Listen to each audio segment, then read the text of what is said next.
the boy noticed something really strange. Every flight at the airport had been grounded, except for his Flight 180 departing right on schedule. And then the staff told him something even creepier. September 25, 9:25. Your birthday is the same as your departure time. What are the odds of that? The worker's words instantly put the boy on edge. Staring at the beat-up plane and the endless rain pouring outside, a terrible feeling crept over him. Then a familiar song came on over the airport speakers. He remembers it clearly. The people who made this song all lost their lives in a plane crash. And for someone about to board a flight, that song felt seriously ill-timed. At that moment, the jet bridge looked like a walkway straight to hell, but his classmates egged him on, and he followed them onto what would be a dangerous journey. The moment they stepped on the plane, they were greeted by a screaming baby. All these bad omens piling up at once were practically overwhelming the boy. Then 2 girls from his class asked him to switch seats. His buddy tried to stop him, but come on, he couldn't say no to a pretty girl. What he didn't expect, though, was that at his new seat, the tray table was broken. Then the flight attendant sealed the cabin door. The plane was ready for takeoff, but the boy's gut just wouldn't settle. As the plane lifted off smoothly, passengers cheered with excitement. Everyone was looking forward to a great trip. But then the plane suddenly started shaking violently.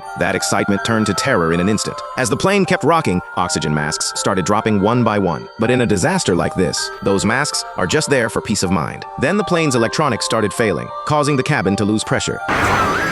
Everyone clung to their seats for dear life. Loosen your grip for even a second and you'd be thrown out. But even holding on tight couldn't save them. Alex? Could you trade seats with Blake so she and I could sit together? She asked Todd, but he said he had some sort of medical thing. Please? The boy panicked instantly. This was exactly like his vision. He rushed to the seat up front, and sure enough, the tray table was broken. He realized this flight was going to crash. The fucking plane's gonna explode! So not funny. This is your idea of a joke. It's not a joke! His outburst threw the whole cabin into chaos. To shut him up, Carter went after him. With the fight escalating, the captain had no choice but to remove them from the plane. Then Clear followed the group off the plane too.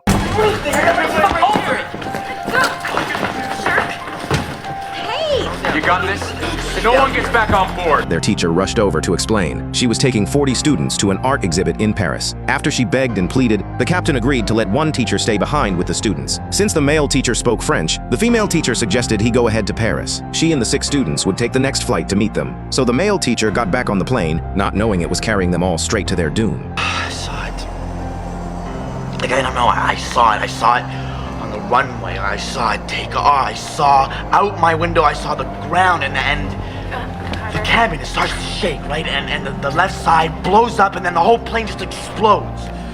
And it was so real, just like how everything happens, you know? Carter, meanwhile, was furious. He and his girlfriend had planned to tour Paris after the exhibit. And now, because of a few words from Alex, everyone's plans were completely ruined. Carter's words really got under Alex's skin, and the two of them got into it right there in the terminal. If the cops hadn't pulled them apart, those two would have gone at each other all day. But before they could even finish, the plane actually went down. Everyone stood there in shock. Then one by one, they all turned to look at Alex. Could he actually see the future? You look at me as if I caused this.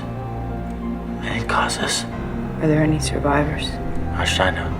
Not only did his teacher and classmates doubt him, but the FBI didn't buy his story either. They even suspected Alex had something to do with it. Otherwise, how would he have known the plane was going to crash? But since the cause of the crash was still under investigation, the cops couldn't push Alex too hard. But Alex wasn't the only suspect. Clear, who voluntarily got off the plane, was also under suspicion. Nobody forced you off the plane.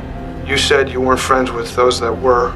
So Clear, why did you get off the plane? I believed him. After a brief round of questioning, the cops let the parents take the kids home. Back home, the TV was showing the Flight 180 search and rescue. Every image on screen hit him like a punch to the gut. After all, he'd lived through that disaster himself. Suddenly, a massive clap of thunder shook the house. Alex's instincts told him something was off. And sure enough, lightning struck right at his front door. Not long after, at the school memorial, not a single classmate would sit next to Alex, because in their eyes, this weird kid might just be the Reaper's messenger. And Carter still held a grudge against him. I hope you don't think, Browning, because my name ain't up on this wall, that I owe you anything.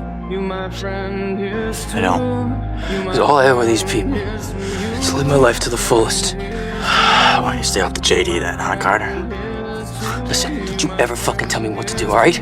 I control my life, not you! Truth is, deep down, Carter was scared. If it weren't for Alex, he'd probably be a goner right now. He and the teacher both shut Alex out. While everyone turned their backs on Alex, Todd was different. Sure, he'd lost his brother in the crash, but if Alex hadn't warned them, he might have gone down with that plane too. They made a plan once all this blew over. They'd go catch a baseball game together. Sadly, Todd would never get that chance. Back home, Alex started researching plane crashes, hoping to find clues about what happened to Flight 180. Just as he was hitting a dead end, an owl suddenly slammed into his window.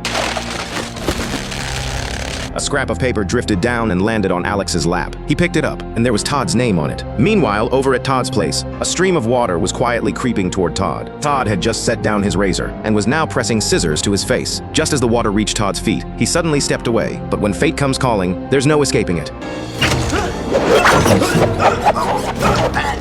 The spilled shampoo made the bathtub impossibly slippery. Seeing Todd still struggling, the Reaper tightened the wire. Things were getting worse by the second. He tried to grab the scissors nearby, but even though they were right there, he just couldn't reach them. After struggling for minutes, and the water, it silently retreated back the way it came, as if it had never been there at all. By the time Alex rushed over, the FBI was already there, and somehow Clear had shown up too. After Todd's funeral arrangements were settled, Todd's father said through his grief, Didn't you see it? What happened? You caused Todd so much guilt over George staying on the plane. Alex was certain Todd's accident was no accident. Look, he wouldn't do that. Okay, he said to me we'd be friends again after you got better. Why would he make plans with me if he was thinking about... Something about Todd's passing just didn't sit right with Alex, but Clear's showing up also had him puzzled. Why were you there last night? 4 years of high school, we haven't said one word to each other. At that moment on the plane, I felt what you felt. I didn't even know where those emotions were coming from until you started freaking out. I didn't see what you saw. I felt it. You can still feel it, can't you? Something from that day is still with you. I know because I can still feel you. Clear's words made Alex feel like he'd finally found someone who understood. He and Clear felt exactly the same way. For the survivors, Flight 180 was far from over. What if Todd was just the first of us? Is that something that you're feeling? But if they could figure out what really took Todd out, maybe they'd find the answers they needed. That night, the two of them snuck into the funeral home while they were remarking on how well Todd's makeup was done. A man suddenly appeared beside them. Still shaken, Alex asked, Why does hand do that? Chemicals in the vascular flush create cadaveric spasm. They'd never met this man before, but he seemed to know exactly who they were. When they asked about what really happened to Todd, what the man said next left them completely baffled. He was pulling at the wire. He wasn't trying to kill himself. It was an accident. In death, there are no accidents, no coincidences, no mishaps, and no escapes. To help them understand, the man gave them an analogy. People are like mice, toyed with by the Reaper, the way a cat plays with its prey. No matter what you do, it's all part of a plan the Reaper laid out in advance. And the fact that you got off Flight 180, that already broke the Reaper's original design. Now that Todd had his accident, it means the Reaper has drawn up a brand new plan just for you. You have to figure out how and when it's coming back at you. Play your hunch, Alex, if you think you can get away with it. But remember, the risk of cheating the plan, of disrespecting the design, could incite a fury that could terrorize even the Grim Reaper. The man's words left them absolutely terrified, desperate to get away from this mysterious stranger. Alex made up an excuse to leave, but as they were walking out, the man said, I'll see you soon. Alex had no idea what the man's cryptic words meant. After leaving, they started mulling over what he'd said. If the Reaper really has a pre-written plan for everyone, and there are patterns you can pick up on, then they should be able to sense danger before it strikes. Just like how Todd's name had suddenly appeared right in front of him. As they talked, a bus suddenly appeared reflected in the mirror, but there was no bus on the actual street. At that moment, they didn't realize what that bus was trying to tell them. Right then, Carter happened to drive by with his girlfriend. Spotting Alex having coffee, Carter got out and headed over to start trouble. And right on cue, the female teacher showed up too. She'd been fired from the school because of the Flight 180 disaster and was getting ready to move away. Seeing Carter there, Alex stepped up to warn everyone they were still in danger. Carter, who already had beef with Alex, immediately got in his face, and that just set Carter's girlfriend off. She believed Flight 180 was in the past. The survivors should be moving on with their lives. If Carter couldn't let go and start fresh, then she'd rather break up with him. As she spoke, she unknowingly backed right into the middle of the road. With classmates dropping one after another, Alex was losing his mind. That's when a crucial piece of information came on the news. Experts had determined the likely cause of the Flight 180 crash, a wiring malfunction in the engine that caused flammable fluid to come into contact with a spark, triggering the blast. Using the details from the report, Alex mapped out the path of the crash, and he discovered an incredible pattern. The order Todd and Carter's girlfriend died in matched the path of the explosion on the plane exactly. If this was the Reaper's order of operations, then the next target was the female teacher. Right at that moment, the teacher was pouring herself a drink. Out of nowhere, the glass cracked. As she lifted the cup, the liquor dripped all over the floor. And by sheer coincidence, it also dripped onto her computer, seeping down and landing right on the circuit board. That's when the teacher noticed, forget about her luck turning around. Her computer was already smoking. She leaned in to check, and that's when it happened. A shard of glass cut her skin. She went to tend to the wound, but the short-circuiting computer had started a fire. The flames raced along the spilled liquor straight toward her. And to make things worse, she reached for the towel above her, but that was just another one of the Reaper's traps. That's when Alex arrived, but the moment he burst into her house, he found the teacher lying on the floor. He rushed to help her. All right, okay, just stay still, okay? This time, the teacher was gone for good. With the fire now consuming the entire kitchen, Alex barely made it out the front door when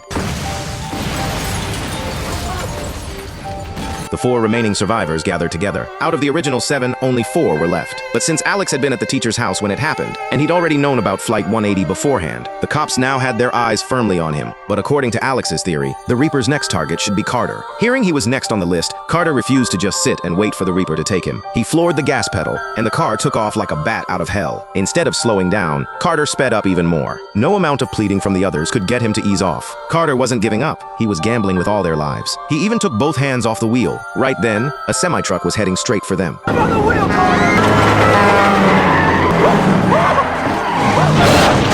They barely made it out alive, but then Alex noticed a train was reflected in the glass. A wave of dread washed over him. Sure enough, Carter drove the car right onto the railroad tracks and stopped it dead center on the rails. And just to make things worse, the crossing gates came down, meaning a train was on its way. Now everyone was panicking. With the train barreling toward them, were they all going to meet their end because of Carter? When Carter refused to unlock the doors, the other 3 forced their way out on their own.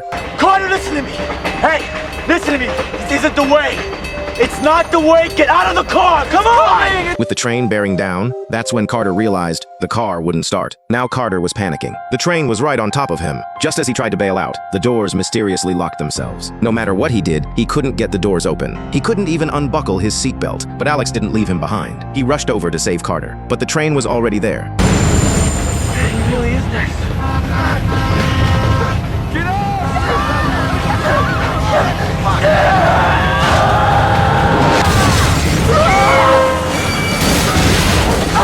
Both Alex and Carter survived, but the others were livid. Carter had clearly been playing with everyone's lives. Billy was the most furious. "We're just classmates. What gives you the right to drag us down with you?" But before he could even finish, the Reaper came when nobody saw it coming. Billy's accident only confirmed Alex's theory. He'd saved Carter, which disrupted the Reaper's plan. So the Reaper skipped Carter and took Billy instead. In other words, if he could completely throw off the Reaper's plan, then the 3 of them might actually escape their fate. To fight back against the Reaper, Alex locked himself in his room. After Billy, the next target was Alex himself. And then Clear. Alex was on guard against everything. The slightest move from the Reaper, and Alex would catch it. A cold gust of wind suddenly blew in, knocking over a trash bag on the table.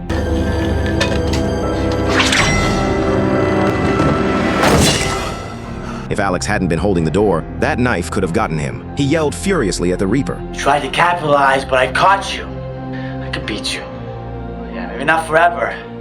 But I got this cabin rigged to beat you now! But he underestimated the Reaper's intelligence. Just because he could fend off the Reaper didn't mean Clear could too. While flipping through the newspaper, Alex spotted something. Photos of the 2 girls who'd swapped seats on Flight 180. That's when it hit him. Those 2 had switched seats with him on the plane, which meant the Reaper's next target wasn't Alex. It was Clear. And just as he feared, Clear rushed to the front of the house, but downed power lines had surrounded it. Meanwhile, Alex was racing to save her, but the second he stepped outside, the cops were on him. Not wanting the police to slow him down, he jumped in a rowboat and took off. He'd barely reached the far shore when the cops caught up again. Alex bolted into the woods, but unfamiliar with the terrain.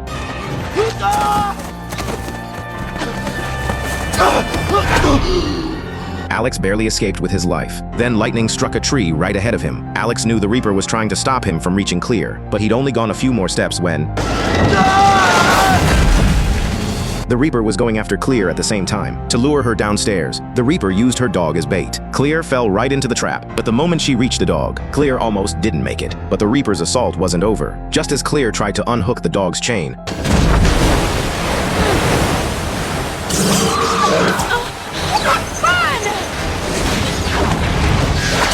thank God she managed to climb back up the stairs, but the power line was relentless, coiling like a serpent, ready to strike at any moment. She'd barely crawled inside when the TV in the house blew out. Sparks were flying everywhere. This house was a danger zone now. Clear ran to the garage. jumped in the car, and floored it right out of there. The power lines immediately wrapped around the car, killing the engine. Just as Clear had no idea what to do, Alex arrived just in time. The rubber tires don't conduct electricity, so Clear was safe for now. He grabbed a shovel and tried to knock the cables off the car, but the power line whipped the shovel right out of his hands, and it smashed into a nearby welding oxygen tank. The tank rolled right under the car, and flames were already spreading underneath. The car could blow at any second. To save Clear, he decided to risk everything. I can only hold on for so long. You know what to do. Don't! When I do this, it'll skip you and it'll all be over. It's the only way we can cheat death again. No, don't! Clear? I am not gonna let it beat us both. You know what to do. I'll always be with you. Alex's words deeply moved Clear. Just 1 second before the cops arrived, he grabbed the live cable. The high voltage shocked Alex badly. His left hand was severely burned. He completely lost consciousness. But fast forward 6 months, and somehow Clear, Carter, and Alex had all made it to Paris. Alex, with his thick plot armor, had basically respawned. Nothing had happened to any of them in 6 months, so they figured they'd finally beaten the Reaper for good. Alex, wanting to show off his brain power, pulled out the Flight 180 seating chart from his pocket, ready to do a full breakdown of the Reaper's plan. But looking it over, he realized the Reaper had only taken out 6 people. Alex himself was the last one who hadn't been targeted. As they talked, Alex kept feeling a chill on the back of his neck. He knew the Reaper had followed them to Paris.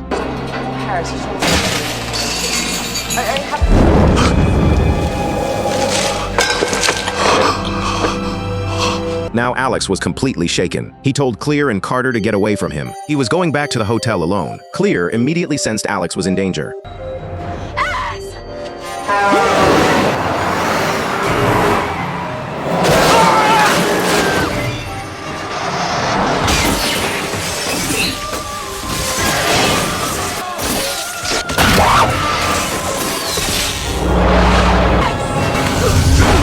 Carter saved Alex's life. I told you were next. Just get me. So who's next?